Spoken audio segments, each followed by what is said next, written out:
ओम अज्ञानतिमिरन्धस्य ज्ञानाञ्जनशलाखया चक्षुरुन्मीलितं येन तस्मै श्रीगुरुवे नमः। नमो ओम विष्णुपादाय कृष्णपृष्ठाय भूतले श्रीमते भक्तिवेदान्तस्वामिन् इति नामिने। नमस्ते सरस्वते देवे गौरवाणी प्रचारिणे निर्विशेषा शून्यवादी पाश्चात्य देशतारिणे। जय श्री कृष्ण चैतन्य प्रभु नित्यानंद श्री अद्वैत गदाधर श्रीवासदि गौरभक्तवृंदा। हरे कृष्णा कृष्ण कृष्णा हरे हरे, हरे राम राम राम हरे हरे। हरे कृष्णा। तो अब तक की कथाओं में हम भगवान के 64 जो दिव्य गुण हैं उसका वर्णन हम कर रहे हैं। अब तक जो कथाएं हुई हैं हमने भगवान के 60 गुणों का 60 गुणों का जो है वर्णन किया है। अगर आपको याद है तो मैंने आपको पहली कथा में बताया था कि इसमें से 50 जो गुण होते हैं वो ब्रह्मा जैसे देवतागण भी भौतिक संसार में अगर कोई जीव अपने जीवन की पूर्णता जो है प्राप्त कर लेता है तो 50 गुण कुछ मात्रा में उसके अंदर भी आते हैं, पूर्ण रूप से नहीं, कुछ मात्रा में। और अगले जो 5 गुण होते हैं वो केवल महान देवता जैसे भगवान शिव हो गए या ब्रह्मा हो गए, केवल उनमें मात्र जो है प्राप्त किए जा सकते हैं, यानी 55 गुण हो गए। आगे के जो 5 गुण बताए जाते हैं वो केवल भगवान विष्णु के अंदर में ही हम जो है देख सकते हैं। और आगे के जो 4 गुण हैं वो यहाँ तक कि नारायण भगवान विष्णु के अंदर में भी जो है ये गुण हम नहीं देख सकते हैं। ये एक्सक्लूसिवली भगवान कृष्ण के अंदर में ही हम ये 4 गुण देख सकते हैं। तो अब केवल 2 श्रृंखलाएं मात्र जो है शेष रह गई हैं। आज की श्रृंखला में हम 61वें और 62वें 61 और 62 जो भगवान का गुण है उसका वर्णन करेंगे, और जो उसकी अगली श्रृंखला होगी उसमें 63 और 64 63 और 64 गुण उसका हम वर्णन करेंगे। तो श्रील रूप गोस्वामी बताते हैं कि ये जो भगवान के अंदर में ये जो 4 गुण हैं उनमें से एक गुण होता है भगवान का लीला माधुर्य। मतलब भगवान कृष्ण उनकी जो लीलाएं होती हैं उनका जो माधुर्य है, उनकी जो स्वीटनेस है, वो बाकी भगवान के किसी भी अवतार में, खासकर अगर हम देखें इसमें भी, तो भगवान की जो बाल लीलाएं होती हैं, कृष्ण के रूप में जब भगवान ने अपनी बाल लीलाएं जो रचाई उसका कोई भी जो है पैरेलल नहीं है, उसकी कोई तुलना नहीं है। यहाँ तक कि भगवान के अनेकों अवतार हैं, लेकिन भगवान की जो ये श्रेष्ठ लीलाएं हैं, ये जो लीला माधुर्य का जो गुण है, ये हम भगवान के बाकी अवतारों में हम नहीं देख सकते हैं। बड़े सुंदर 1-2 उदाहरण मैं देता हूँ। ये बृहद वामन पुराण में भगवान कृष्ण स्वयं कह रहे हैं। देखिए क्या कह रहे हैं। भगवान कहते हैं कि मेरे अनेकों अवतार हैं और अनेकों अवतार में मेरी अनेकों प्रकार की अद्भुत लीलाएं हैं। जैसे अगर हम देखें भगवान का मत्स्य अवतार है, वो भी अद्भुत लीला है भगवान की। भगवान का वामन अवतार है, भगवान ने 3 कदमों के द्वारा जो है सब कुछ हासिल कर लिया, ये भी बड़ी अद्भुत लीला है भगवान की। राम के रूप में भी भगवान की अद्भुत लीला है, परशुराम के रूप में भी अद्भुत लीला है। राम के रूप में भगवान ने जो है समुद्र के ऊपर ब्रिज बना दिया लंका को जाने के लिए, बड़ी अद्भुत लीला है। भगवान ने परशुराम के रूप में 21 बार क्षत्रियों का विनाश कर दिया। भगवान ने नरसिम्हा के रूप में आधे नर और आधे सिंह का अवतार लिया और भगवान ने जो है हिरण्यकशिपु का वध किया। अनेकों प्रकार की भगवान की अद्भुत लीलाएं हैं। लेकिन भगवान आदि पुरुष के रूप में जब अपने स्वयं ओरिजिनल रूप में कृष्ण के रूप में आते हैं, और जो भगवान की अनेकों लीलाएं हैं जो गोपियों के साथ में है, व्रजवासियों के साथ में है, और जो भगवान की बाल लीलाएं हैं अपने ब्रज धाम के अंदर में, उनकी कोई तुलना नहीं है। अत्यंत माधुर्य लीला है।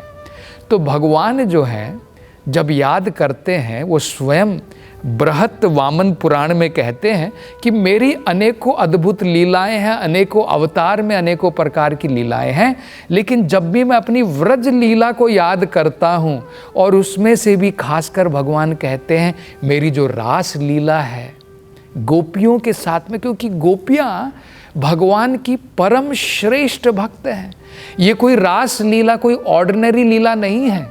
हमें ऐसा नहीं सोचना चाहिए कि जैसे आम लीला में हम लोग देखते हैं एक लड़का एक लड़की के साथ में, युवक युवतियों के साथ में जो है नाइट क्लब में नाचते हैं, ये उस प्रकार की लीला नहीं है।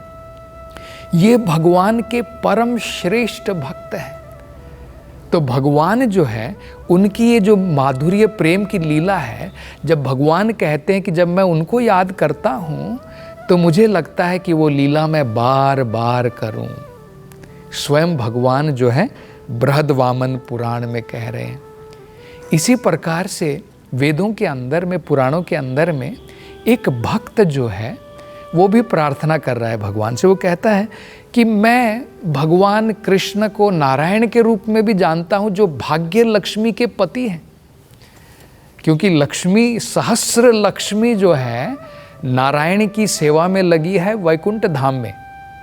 लेकिन वो कहते हैं कि फिर भी, और मैं जानता हूँ कि भगवान की अद्भुत लीलाएं अनेकों अवतार में भगवान ने की हैं, लेकिन जब भी मैं भगवान की व्रज लीला के बारे में सोचता हूँ, खासकर जब भी मैं भगवान की रास लीला के बारे में सोचता हूँ, तो मेरे मन के अंदर में अनेकों प्रकार के आनंद जो है उससे मैं भर जाता हूँ। ये भगवान की अद्भुत लीलाएं हैं। हम ये देख सकते हैं, हमने जो है भगवान कृष्ण की लीलाओं का भी वर्णन किया है।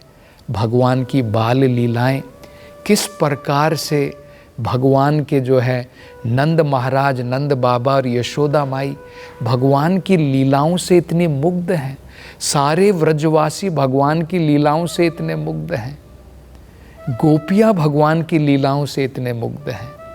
और ये अपॉर्चुनिटी, ये अवसर हमें भी प्राप्त हो सकता है अगर हम व्रज धाम की जो वहाँ के जो वासी हैं उनकी भांति, जिस प्रकार से खासकर जो गोपियाँ हैं, नंद बाबा हैं, यशोदा माई हैं, उनकी भांति अगर हम भी भगवान कृष्ण से प्रेम करना सीख लें, तो एक दिन हमें भी हो सकता है कि वो अवसर प्राप्त हो कि इन भगवान की अद्भुत लीलाओं में हम भी जो है एक पार्ट अदा कर पाएंगे, इसमें हम भी भाग ले पाएंगे। तो ये भगवान की जो है बड़ी ही अद्भुत लीला है। अगला भगवान का जो है बड़ा सुंदर जो गुण बताया जाता है, वो बताया जाता है भक्त माधुर्य। मतलब भगवान कृष्ण जो है हमेशा, ऑलवेज अपने प्रेम युक्त भक्तों से घिरे रहते हैं। ये भगवान कृष्ण में अद्भुत ये जो है विशेष गुण जो नारायण में भी नहीं पाया जाता है, ये गुण बताया जाता है। तो एक हो गया भगवान की विशेष लीलाएं, और जो जिसे लीला माधुर्य कहते हैं, और ये हो गया भक्त माधुर्य। भगवान कृष्ण हमेशा प्रेम युक्त भक्तों से घिरे रहते हैं।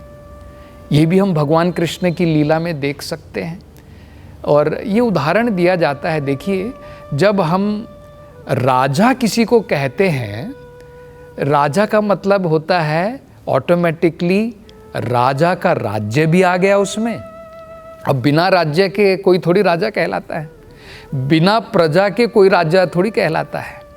बिना उसके जो है उसका जो उसके बड़े बड़े सैनिक हैं, उसके सैनिक के कमांडर हैं, उसके जो पर्सनल सेक्रेटरी हैं, इन सब के साथ में वो राजा कहलाता है।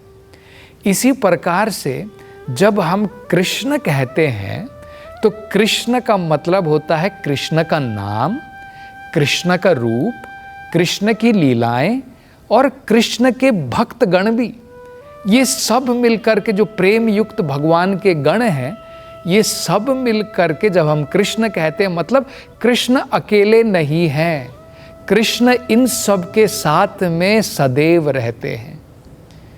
जब हम कृष्ण कहते हैं तो कृष्ण का मतलब कृष्ण की लीलाएं भी है, कृष्ण का नाम भी है, कृष्ण का रूप भी है, कृष्ण के भक्त गण भी हैं। तो ये हमें जो है समझना है। तो वेदों के अंदर में जो है बड़ा सुंदर उदाहरण दिया जाता है। जैसे कहा जाता है कि गोपियाँ भगवान से इतनी प्रेम युक्त भक्त हैं कि जब भगवान कृष्ण सवेरे गाय चराने के लिए जाते थे तो उन्हें जो है गोपियों का संग छोड़ना पड़ता था, क्योंकि गोपियों के साथ में तो भगवान गाय चराने नहीं जाते थे। जब भगवान गैयों को लेकर के जाते थे तो अपने गोपगणों के साथ में जाते थे। तो उस समय गोपियां वर्णन करती हैं, ये भागवत में दिया है, कितना प्रेम है जरा देखिए गोपियों का भगवान कृष्ण के प्रति।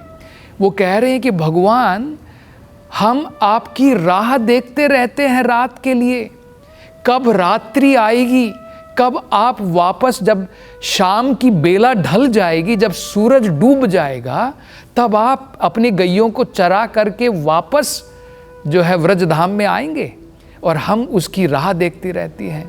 और क्या आपको पता है कि एक क्षण हमें 12-12 सालों के बराबर लगता है। एक क्षण 12-12 साल बीत गए हो ऐसा लगता है। और जब आप शाम को वापस आ जाते हैं भगवान, तब आपके रूप को निहारते हुए कई बार हमें जो है पलक झपकनी पड़ती है। जब हम अपनी पलक को झपकते हैं तो हमें लगता है कि भगवान आपका ये जो सुंदर रूप है हम उसको नहीं देख पा रहे हैं। और वो क्षण भी हमें जो है लगता है कि हजारों साल बीत गए हो मानो। और इसलिए कहते हैं कि हमें नहीं लगता कि जो ब्रह्मा जी जिन्होंने ये शरीर बनाया है, ये उनको जो है बढ़िया प्रकार से कला नहीं आती है शरीर बनाने की। भला ऐसी आंखें क्यों दी जिसमें पलक झपकती है। जब हम पलक को झपकते हैं तो हम भगवान के सुंदर रूप को नहीं देख पाते हैं। तो इससे हमें पता चलता है कि जो गोपियाँ जो भगवान को चारों तरफ से, भगवान की जो ये प्रेम युक्त भक्त हैं, ये कोई साधारण भक्त नहीं है। भगवान इस प्रकार के महान भक्तों से हमेशा घिरे रहते हैं। एक दूसरा उदाहरण दिया जाता है।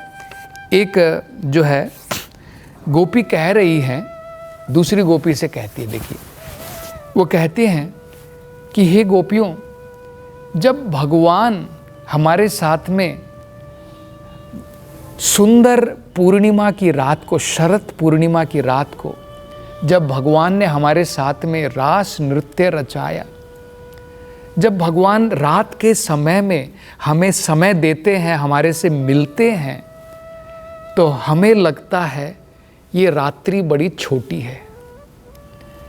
देखिए दिन उन्हें बहुत बड़ा लगता है, दिन एक एक क्षण उनको लगता है, क्योंकि भगवान दूर हैं, ग्वाल बालों के साथ में जो है अपनी गैया लेकर के भगवान गए हैं और भगवान लौट नहीं रहे हैं। और उनको प्रतीक्षा करते करते एक क्षण 12-12 साल जैसा लंबा लगता है। और यहाँ पर रात्रि के समय में जब भगवान कृष्ण के साथ में रास रचा रही हैं या भगवान के साथ में वार्तालाप कर रही हैं, तो इन गोपियों को लगता है कि ये रात्रि बड़ी छोटी है। दूसरी गोपी कहती है कि ये रात्रि तो क्या है, अगर हमें ब्रह्मा की रात्रि भी प्राप्त हो जाए, हम इसका अंदाजा नहीं लगा सकते हैं। ब्रह्मा का दिन और ब्रह्मा की रात्रि भगवत गीता में कहा है सहस्र युग पर्यंतम, जब 1000 बार युग बदलता है, यानी समझ लीजिए